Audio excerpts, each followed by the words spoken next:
सिंचाई की सुविधा उपलब्ध हो सके, वो अधिक उत्पादन कर सके, लागत कम हो सके, उत्पादन ज्यादा बढ़ सके। लेकिन पिछली सरकारों की फुर्सत नहीं थी इन सब चीजों को करने की। आज हम लोगों ने बाण सागर परियोजना पूरी कर ली, अर्जुन सहायक परियोजना पूरी कर ली, सरयू नहर राष्ट्रीय परियोजना पूरी कर ली। ऐसी 20 से अधिक सिंचाई की परियोजनाओं को सरकार ने पूरा किया और वर्तमान में लगभग 21 लाख हेक्टेयर से अधिक लैंड को सिंचाई की अतिरिक्त क्षमता पिछले 5 वर्षों के अंदर प्रदेश के अंदर उपलब्ध कराने का कार्य हुआ है, जिसमें महोदय 45 लाख से अधिक किसान इससे लाभान्वित हुआ है। पर ड्रॉप मोर क्रॉप के अंतर्गत भी बुंदेलखंड में तमाम प्रकार के प्रोजेक्ट वहां पर लगाए गए और भी अन्य कार्यक्रम प्रदेश के अंदर इस योजना के अंतर्गत हुए हैं। महोदय, यही नहीं, प्रदेश के अंदर हमारे श्रमिकों के लिए पिछली सरकार ने आखिर क्या कार्य योजना बनाई थी? उन्हें एक समस्या मानते थे लोग, और जब समस्या आती है, अंतर यही है, आप समस्या पर चर्चा करते हैं, समस्या पर चिंतन करते हैं, और हम लोग समाधान पर चिंतन करते हैं। महोदय, समाधान के यानी समस्या के 2 ही समाधान होते हैं और दोनों का नाम एक ही है, भाग लो भाग लो। यानी एक भाग लो का मतलब हम उसमें उस चैलेंज को स्वीकार करें, उसका समाधान निकाल लें, और एक प्लान कर लो। आपने प्लान का रास्ता अपनाया तो जनता ने आपको पलायित कर दिया। हमने चैलेंज को स्वीकार किया तो हमारा श्रमिक हमें सम्मान देने के लिए खड़ा होता हुआ दिखाई दिया, वार्डिक होकर के हमारे साथ खड़ा हुआ। उसने मजबूती के साथ हमारे साथ खड़ा होकर के काम किया। आज उत्तर प्रदेश ने प्रवासी हो या निवासी, हर श्रमिक को 2 लाख रुपए की सामाजिक सुरक्षा की गारंटी दे दी है।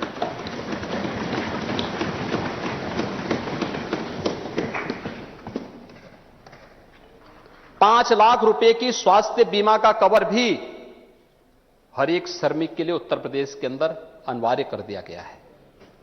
फ्री में, कोई पैसा उनको नहीं देना है, पैसा सरकार देगी।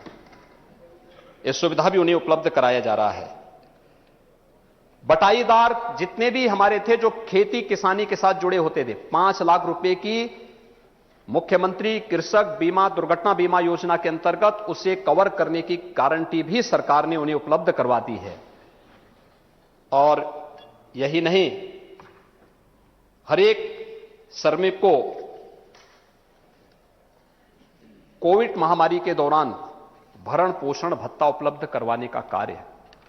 संकट का साथी कौन, ये कोरोना महामारी ने बता दिया है। सरकार उनके द्वार थी।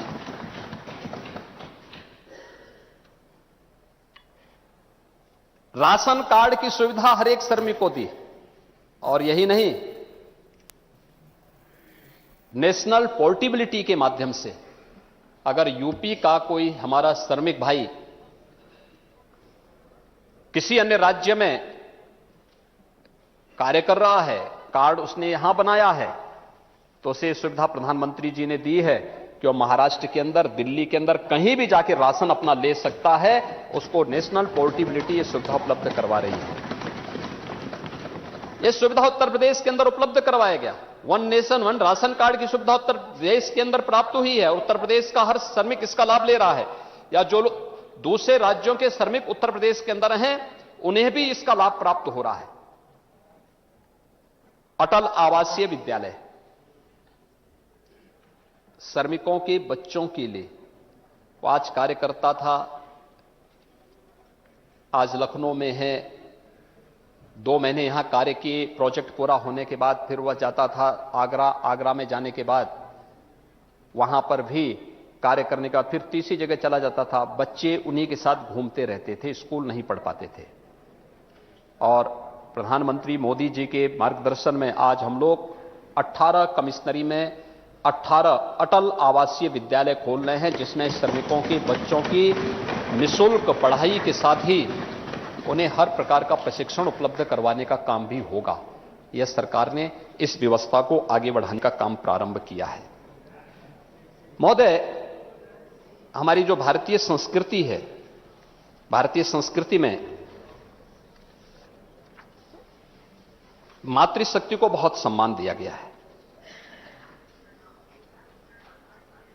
और हमारी संस्कृति में तो जो कुछ भी सुंदर है, अच्छा है, शुभ है, कल्याणकारी है, मंगलकारी है, उसकी कल्पना मातृशक्ति के रूप में ही की गई है और उस परिकल्पना को क्रियान्वित करने का काम भी हमारी सरकार ने किया। हमारी सरकार जब आई थी 2017 में, तो सरकार आने के बाद हम लोगों ने सबसे पहले एंटी रोमियो स्क्वाड का गठन किया था। उन सभी सौदों पर शिकंजा कसा था जो बेटियों और बहनों के बाहर जाने पर बाधक बने हुए थे और उन्हें परेशान करते थे। सख्ती से शिकंजा कसा गया। प्रदेश के अंदर उन सभी योजनाओं को लागू किया गया जो भारत सरकार की थी। बेटी बचाओ बेटी पढ़ाओ का कार्यक्रम हो, राज्य सरकार से भी चलाने की आवश्यकता पड़ी तो हम लोगों ने मुख्यमंत्री कन्या सुमंगला योजना प्रदेश के अंदर लागू किया।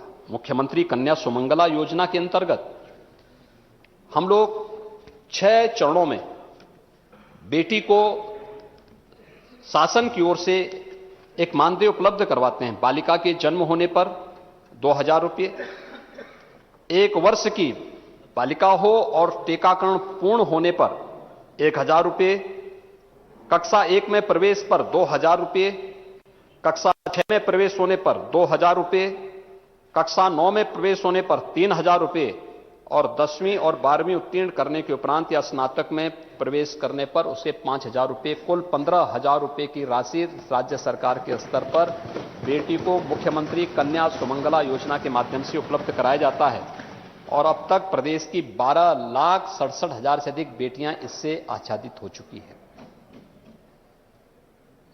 मैंने पुलिस भर्ती की बात पहले ही की कि 20% बेटियों को हम लोगों ने पुलिस की भर्ती में स्थान दिया।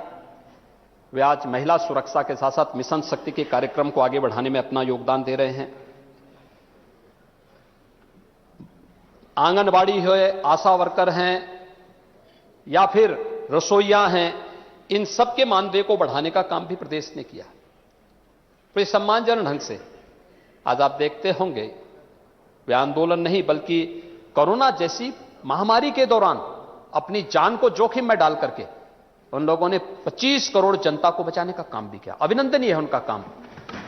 एएनएम है, आशा संगनी है, आंगनवाड़ी है, उन सब ने अपनी जान को जोखिम में डाल करके एक एक प्रदेश के नागरिक को बचाने का काम किया और हेल्थ वर्कर्स के साथ कदम से कदम मिलाकर के उन्होंने उस संकट के दौर से प्रदेश को बाहरा, प्रदेश का मॉडल प्रस्तुत सबके सामने प्रस्तुत किया।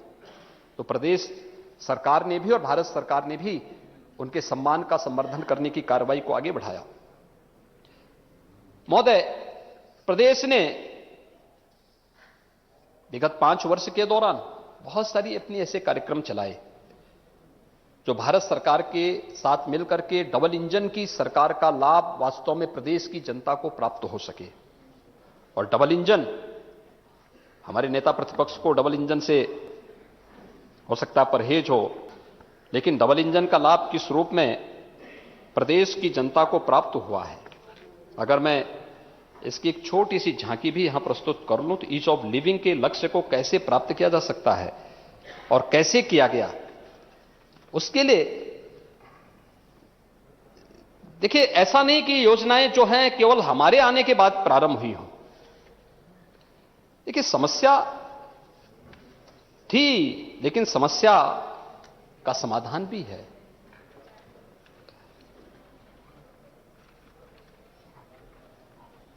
अगर आपके मन में कुछ करने की इच्छा है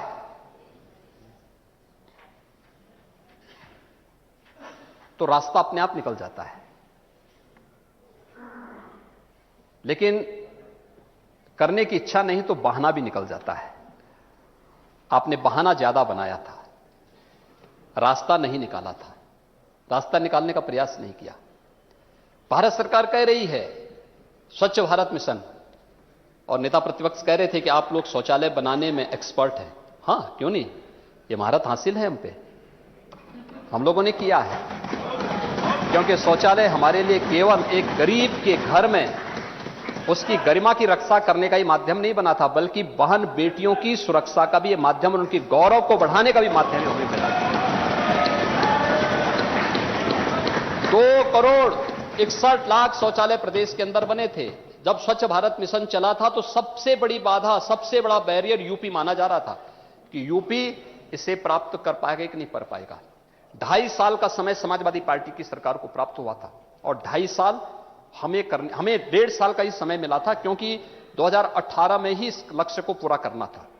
अक्टूबर 2018 में हम लोगों ने कहा कि हम करेंगे। पिछले 5 साल में बहुत कम ये बन पाए थे, रुचि नहीं थी, पिक एंड चूज होता था। हम लोग आए, हम लोगों ने राजमिस्त्रियों का ट्रेनिंग करवाया, युद्ध स्तर पर कार्य आगे बढ़ाया और अगले 1.5 वर्ष के अंदर हम लोगों ने लक्ष्य को पूरा किया और सबने उत्तर प्रदेश के मॉडल को कि हम लोगों ने खुले में शौच से मुक्त के लक्ष्य को प्राप्त किया है, इसकी उत्तर प्रदेश के कार्यों की सराहना भी की। लाभ क्या हुआ है, मैं इसका लाभ भी बताता हूं। हमारे पूर्वी उत्तर प्रदेश से जुड़े हुए हमारे मान्य जनप्रतिनिधि होंगे, गोरखपुर, कुशीनगर, देवरिया, महाराजगंज, सिद्धार्थनगर, संतकबीरनगर, बस्ती, बलरामपुर, बहराइच, पीलीभीत, सहारनपुर तक ये पूरी बैठ जाती थी। हर वर्ष हजारों बच्चों की मौत होती थी इंसेफ्लाइटिस से। इंसेफ्लाइटिस के लिए हमारी लड़ाई लंबी लड़ाई चली थी। मैं 1998 में पहली बार सांसद बना था और तब से हम लोग इसके खिलाफ लड़ाई लड़ते थे। लेकिन मुझे आश्चर्य होता है कि इस समस्या को हम लोगों ने केवल उपचारात्मक करने का प्रयास किया। नहीं हो सकता था, उपचारात्मक नहीं था। उसके लिए हमें क्या तरीके अपनाए जाने चाहिए उसके बारे में कोई प्रयास नहीं हुआ था। हम आभारी हैं प्रधानमंत्री मोदी जी के, उन्होंने कहा कि उपचारात्मक पक्ष भी हमारा आक्रामक तरीके से आगे बढ़ना चाहिए, लेकिन साथ साथ हमें उस पक्ष की तरफ भी जाना चाहिए जो पक्ष एक लोक जीवन से जुड़ा हुआ पक्ष होता है, प्रत्येक नागरिक के जीवन से जुड़ा होता है और स्वच्छ भारत मिशन और शुद्ध पेयजल की आपूर्ति इसमें सहायक हो सकती है। और महोदय, मुझे बताते हुए आज प्रसन्नता है, इंसेफ्लाइटिस जिसमें 40 वर्ष में, जिस महामारी के कारण 40 वर्ष में 50,000 से अधिक मासूम बच्चों की मौत हुई पूर्वी उत्तर प्रदेश में। और ये 50,000 बच्चे कौन थे? या तो दलित संवर्ग से मलिन बस्तियों में रहने वाले बच्चे थे या अल्पसंख्यक समुदाय के बच्चे थे।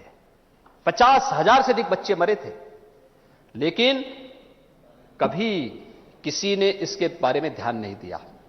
2017 में हमारी सरकार आई, हमने अंतर विभागीय समन्वय समिति बनाई और फिर इस पर कार्य प्रारंभ हुआ।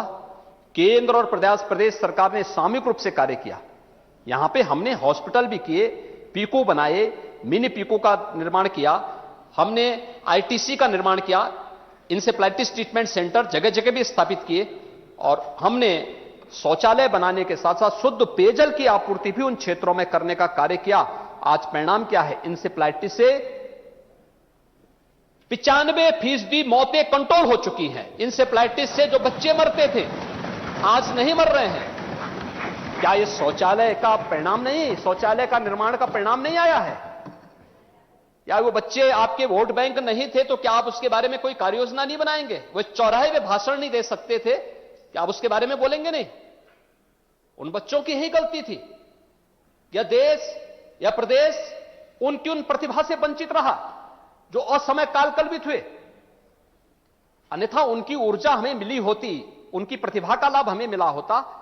हमारा तो एक एक किसान, हमारा एक एक श्रमिक, हमारा एक एक नौजवान हमारी ऊर्जा का प्रतीक है और हमें उस पर गौरव की अनुभूति करनी चाहिए। लेकिन उसकी उपेक्षा इसलिए होती थी क्योंकि वो मलिन बस्ती में रहता था, क्योंकि वो अल्पसंख्यक बस्तियों में रहता था और उस स्थिति से उभारने का कभी प्रयास नहीं हुआ। और इसीलिए खिल्ली उड़ाई जाती है कि आप तो शौचालय बनाने में एक्सपर्ट हैं।